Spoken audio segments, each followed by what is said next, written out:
Alright, medyo inabutan ng ulan. Bad trip.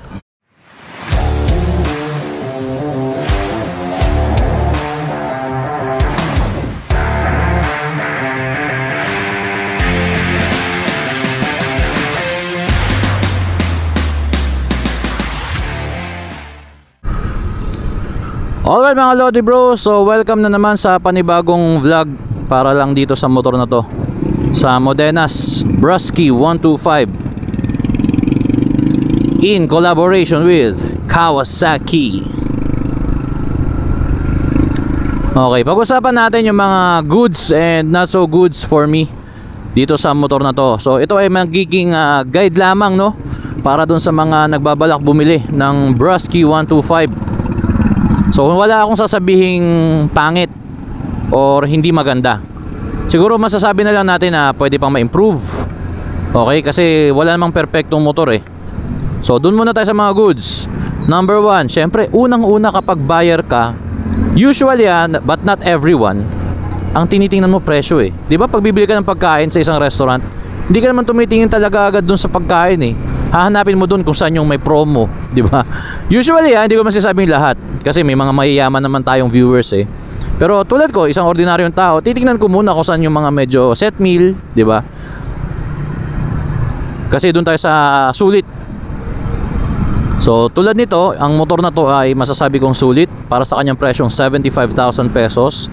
Kasi usually yung kanyang mga kakompetensya sa ibang brands nagre-range from 84,000, 87 or 88,000 at meron pang ang 94,000 pesos, which is yun yung Suzuki Bergman EX, nasa 94,000 pesos. Same 125cc.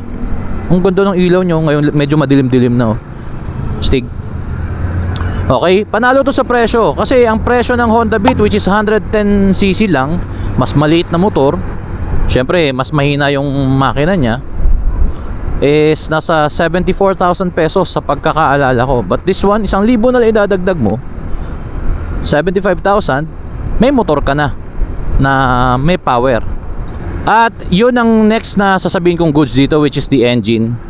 Talking about the power of the engine, 9.52 horsepowers na napatop speed ko ng around 102, 103 kph. Para sa akin, more than enough na yon kung pang araw-araw lang. I can feel na smooth yung engine. Kahit na medyo inaarangkada akong ganyan, no? Oh, smooth lang siya. Tapos meron siyang 10 Newton meters of torque. And ganun din sa Bergman EX. Maarangkada ang motor. Pero usapang top speed, syempre lamang to sa Bergman. Ang Bergman kasi is nasa around 8.4 horsepowers. Gravis is around 9.3 horsepowers. Ito ay 9.52. So medyo mas may top speed ka rito kung usapang top speed. Lamang lang dito si Click 125i dahil si Click 125 is 11 horsepowers. So kahit sa torque lamang siya, parang nasa around 10.8. So tsaka na natin gawa ng comparison yan. Medyo nagkaroon ako ng pahapyaw, no? Baka masabi ko na lahat. Tapos hindi nyo napanoorin yung next video natin. Pero gagawa natin ng comparo yung apat na yan. Okay, after the engine, ano pa bang nagustuhan ko rito? Yung seat comfort nya. Malambot yung upuan, malapad. May mga iba kasing upuan malapad pero matigas. Ito, ramdam ko ang ganda ng lubog ng aking likuran. At for sure kay Mrs. ganun din ang mangyayari. Komportable siya rito, promise. And then another thing na nagustuhan ko sa motor na to, bakit dapat nyong piliin ang Brusky 125 is all LED na siya. Plus astig yung kanyang turn signal lights, sequential. And then yung ilaw niya, yung headlight niya, maliwanag din, malakas. Tsaka malaki yung ilaw niya. For sure maganda yung bato niyan. So yun, isa rin. The brakes are fine. 2-pot caliper sa harap. Although drum brake yung likod, pero pwede na rin. Hindi ko siya masasabing gustong gusto ko, pero I can say naman na nasa serve naman yung purpose niya, which is pabagalin at pahintuin yung motor. Yung throttle feel, yan, bukod sa responsive, magaan. Napansin ko kasi dun sa Bergman EX namin, medyo antigas bigay nung throttle eh. Ito magaan siya. And maganda rin naman yung grip, sakto lang. Then another thing na nagustuhan ko rito is yung kanyang charging port. Kasi USB type na, hindi na kailangan ng adapter. Tapos meron lang siyang rubber cover para hindi pasukan ng alikabok, at kapag medyo yan, aambon-ambon, eh covered siya. Hindi mapapasukan ng tubig or kahit ng mist. Or even ng mga insects. Kasi di ba minsan may mga insekto na bumabahay sa mga ganyang butas-butas, tapos makikita mo na lang may isang tipak na ng putik doon. Ewan ko ano tawag sa insekto na ganun. Basta yung makikita mo, yung kala mo may maliit na lupa na matigas, tapos may butas na, may bahay. Then one thing din na gustuhan ko rito, yan oh, dinadaan ko pa sa lubak. Oh, maganda yung suspension niya. On the average side, pero hindi siya masyadong matigas tulad ng motor namin na isa. Ito medyo mas maganda-ganda yung play niya for me. Yan, ganda rin ng kanyang handling.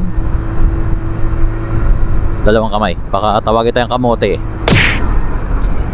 Then nagustuhan ko syempre yung kanyang side mirrors. Ang laki nung salamin. Tapos kung titingnan mo, para siyang aftermarket, di ba?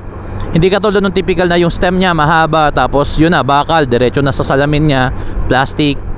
So ito, maganda tingnan. Akala ko nga napalitan na, stock pala to. Then syempre, dahil fuel injected, matik yan, matipid. Tansya ko, nagre-range to ng mga around 48 to 50, 52, 53 kilometers per liter. Depende sa throttle habit mo syempre. Pero yun yung tansya ko rito. Hindi man ito malalayo sa mga fuel consumption ng mga Click 125 or sabihin natin Gravis. Nasa ganun lang rin siya, 48 to 50, 52 kilometers per liter. Isa rin nagustuhan ko feature dito is meron siyang kickstarter. Kasi mostly ngayon pala ng mga motor wala nang kickstarter. Ito meron. Ang ganda ng instrument panel nyo, ilaw. So yun, isa rin nagandahan ako rito, yung by default meron na siyang hazard lights. Ayan o, may switch dyan. Yan. Yung iba kasi wala, di ba? Tapos ang mahal. So yun yung mga nagustuhan ko, yun yung mga reasons kung bakit masasabi kong bilihin mo tong motor na to. So ano naman yung mga reasons na masasabi mong not so good, na pwedeng sabihin mong mapaatras ka ng konti bago ka mag-decide? So unang-una, syempre yung brand na Modenas, hindi naman familiar sa atin yan. Kahit ako, honestly speaking, kung di ko pa i-vlog tong motor na to, hindi ko maririnig yung brand na Modenas.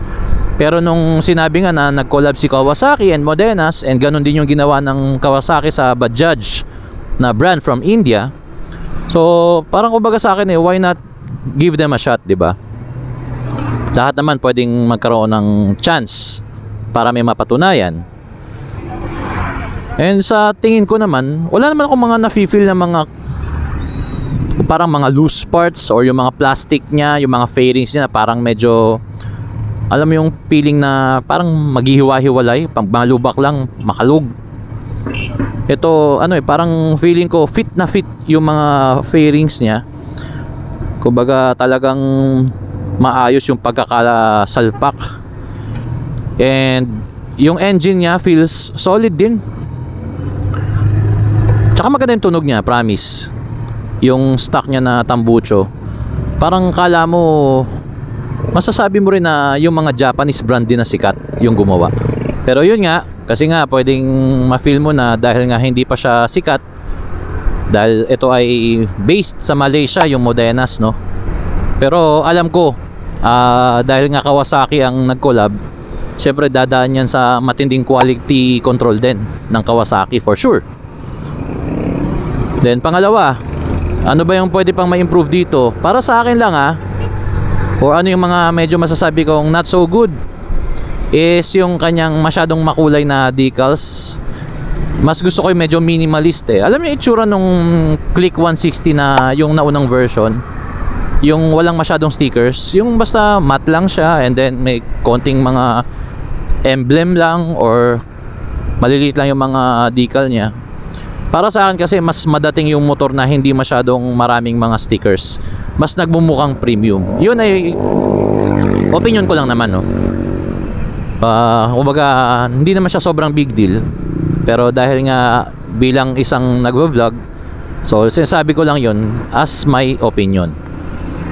So yung stickers niya, kung ako may-ari nito, tatanggalin ko yung mga sticker, magtitira lang siguro ako ng konti, iwanan ko lang yung Modenas, tapos yung Kawasaki, pero yung ibang mga ang daming kulay-kulay yan. Then pangatlo, do nasabi ko naman kanina na mukhang matibay yung mga fairings niya, no. Pero syempre maiko-compare mo rin talaga yung quality nung ginamit na plastic.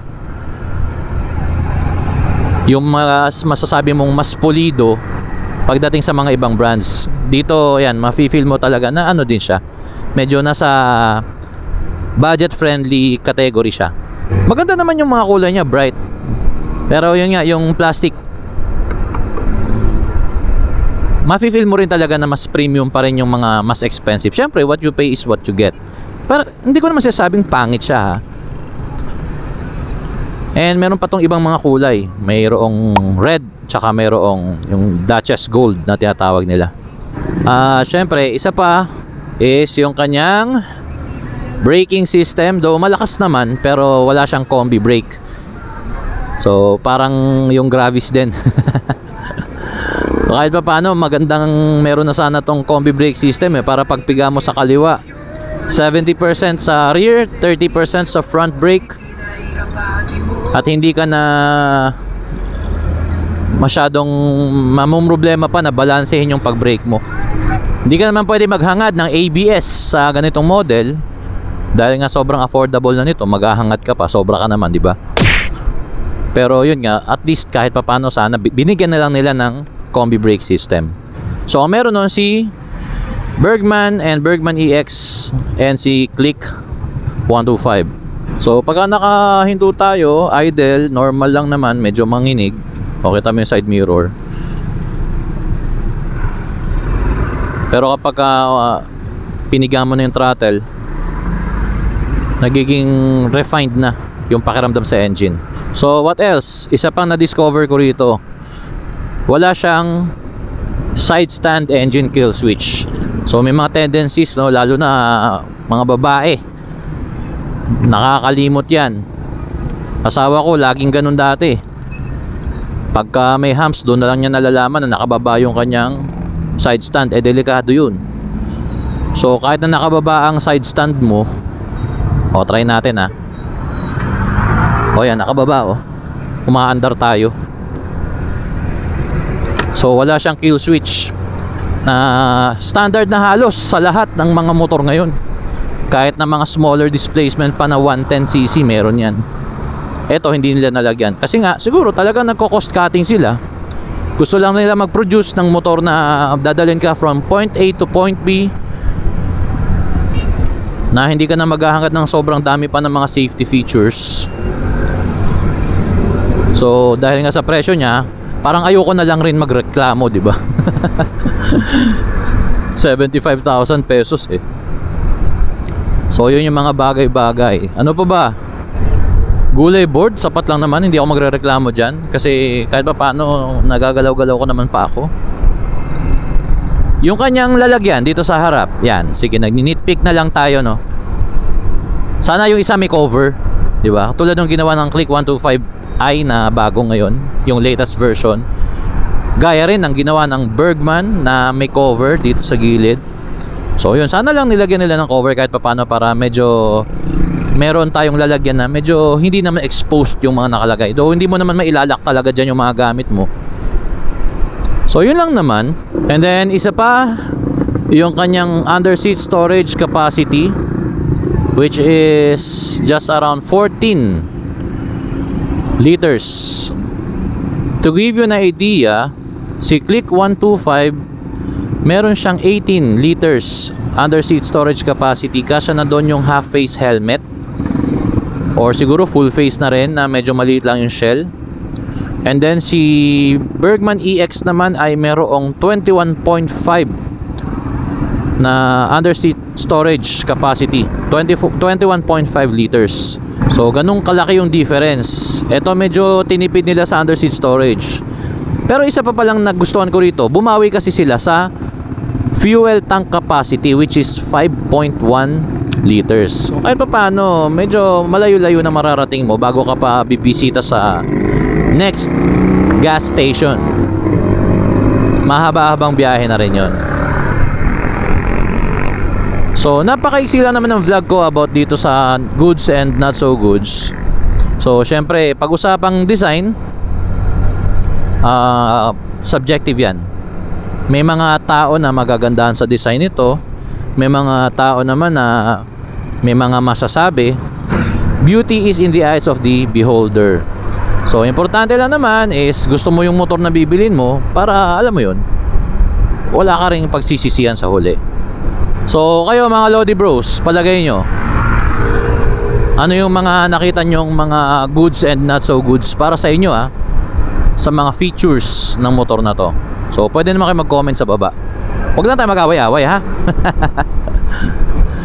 So shout out kay Hazel Abis, former student ko. So sa kanya tong motor na to. So RS lang lagi. So thank you for watching. Please don't forget to like, share, and subscribe. And this has been your bro nagsasabing, always ride safe and stay alive. God bless.